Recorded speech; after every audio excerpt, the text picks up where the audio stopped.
I want to go back to this letter that Senator Kennedy was asking you about it. You signed this letter March 19th of 2020. That was 3 years ago. You did not disclose this letter to the committee. Why did you not disclose it to the committee?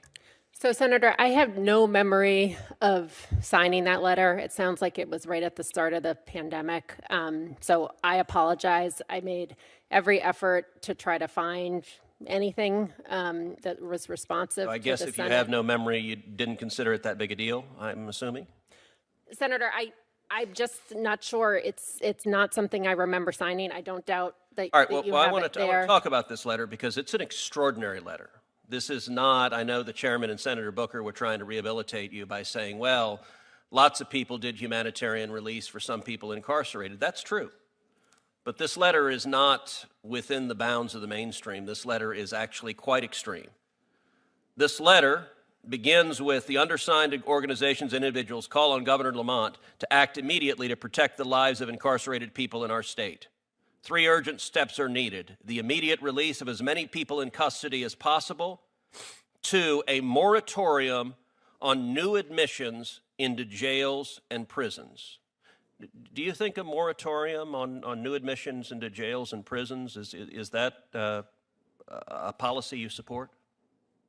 So, Senator, again, I don't have the letter in front of me to understand the context, but I know there were efforts to reduce new admissions, but there are obviously some people who would present a public safety risk. But your letter didn't say that, and I want to read from this letter because it is an astonishing letter. The second page: we call upon Governor Lamont, the state of Connecticut, and all Connecticut jurisdictions to, 1, immediately release to the maximum extent possible people incarcerated pre-trial and post-conviction. We recognize that jails and prisons are not safe and do not promote well-being for anyone. The global COVID-19 pandemic is throwing into sharp relief the untenable size of our penal system and the need for sustained action to shrink its scale, size, and scope. This next sentence is underlined. We outline below a few considerations to initiate state action and emphasize they do not preclude the release of groups not explicitly discussed in this letter.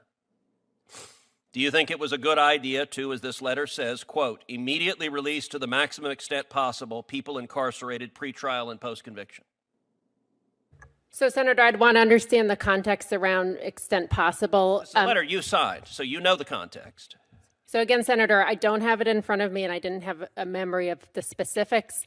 Releases need to be... Give a witness a copy of the letter, which is right there. You'll have it in front of you in about 10 seconds. Thank you, Senator. I do believe releases need to be consistent with public safety. Okay, well, that's not what this letter says. The letter continues, pretrial release, quote, Governor Lamont should use his emergency powers to protect incarcerated people, their communities, and correctional staff by releasing all people, all who are incarcerated without having been convicted of any crime.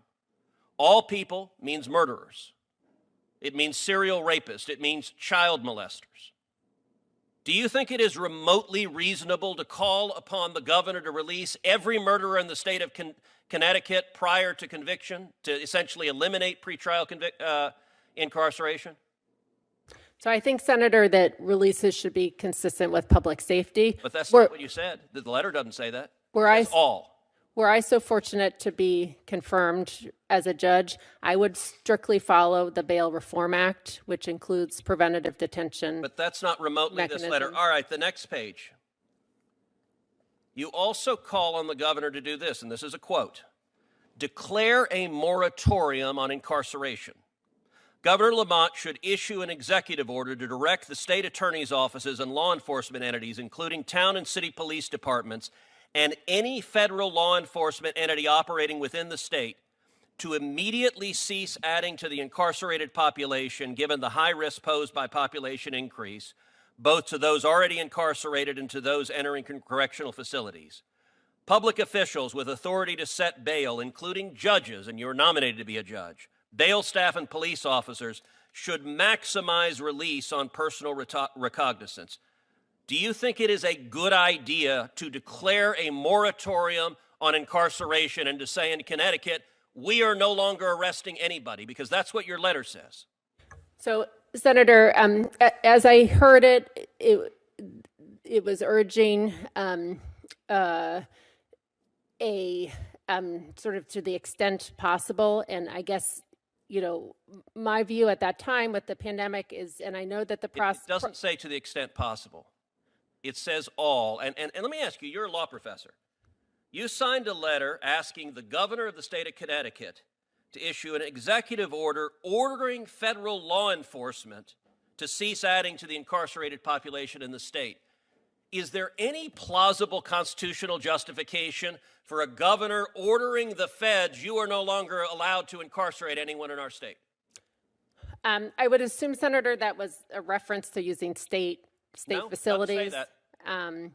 So again, Senator, I think that this appears to be a letter that was So lots of people signed something kooky, but lots of people haven't been nominated to be a judge. The last thing you say is you call on Connecticut to release illegal aliens and not refer them to ICE, to release them all.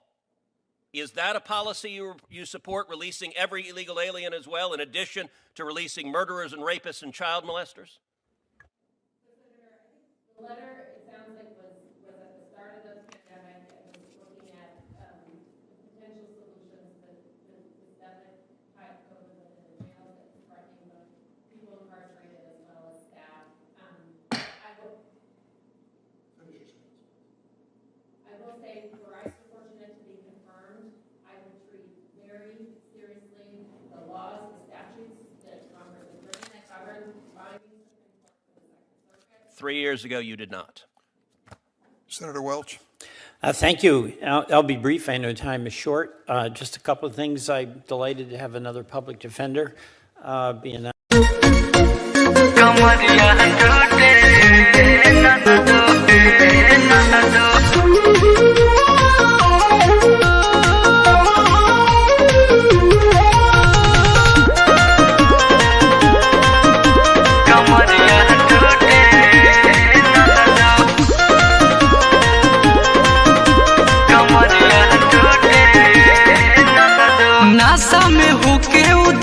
बिघरले सूते न दिले हमके रात भर जगवले सूते न दिले हमके रात भर जगवले नासा में होके उदासा बिघरले सूते न दिले हमके रात भर जगवले चलल नहीं जाता तू दवैया ला दे ननदो चलल नहीं जाता तू दवैया ला दे ननदो छापना हरदिया मोर कमरिया टूटे ननदो छापना हरदिया मोर कमरिया टूटे ननदो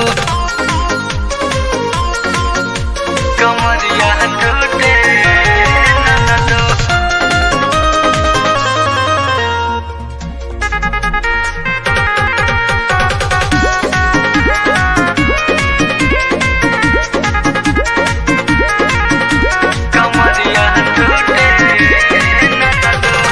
रोज रोज लहंगा हमार नसी देता सेज हो पी के जब आवे ननदो खोजे नाना भेज हो खोजे नाना भेज हो रोज रोज लहंगा हमार नसी देता सेज हो पी के जब आवे ननदो खोजे नाना भेज हो नया नया रोज पोज महारातावे ननदो नया नया रोज पोज महारातावे ननदो छापना हरदिया मोर कमरिया टूटे ननदो छापना हरदिया मोर कमरिया टूटे ननदो